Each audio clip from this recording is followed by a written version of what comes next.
स्वागत है आप सभी का एक नए वीडियो में। आज का नया अपडेट में आपको सरदार वल्लभ भाई पटेल हॉल्ट का अपडेट देने वाले हैं। ये उत्तरी छोर का कुछ इस तरह से दृश्य है और यहाँ का उत्तरी साइड का ये बोर्ड है। बोर्ड को अभी तक जो है हटाया नहीं गया है। यहाँ पर मिट्टीकरण का काम यहाँ पे हो चुका है और जब प्लेटफार्म का यहाँ पे दीवार बनाना शुरू हो जाएगा, इसके बाद जो है फिर से यहाँ पे मिट्टीकरण का काम फिर से यहाँ पे शुरू हो जाएगा।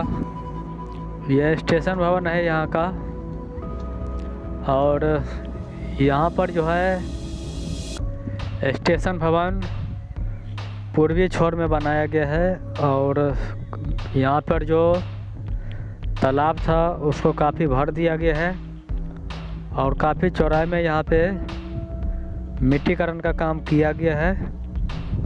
छोटा सा हॉल्ट है और यहाँ पे एक प्लेटफार्म बनेगा।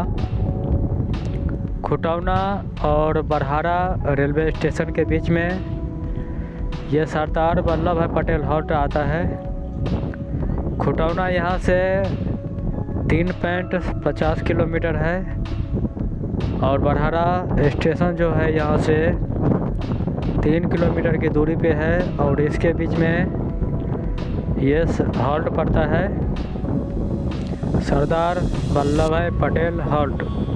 यहाँ पे स्टेशन भवन का काम जारी है और ये सूखने के बाद जो है फिर से इस पे काम शुरू कर दिया जाएगा। स्टेशन भवन अभी कच्चा है। यहाँ पे ईंटें, बालू, सभी सामान जो है यहाँ पे रखा गया है। उसमें यहाँ पर जो काम करते हैं वो उसमें रहते हैं। फिर से मिलते हैं आपसे नए वीडियो में नए अपडेट के साथ।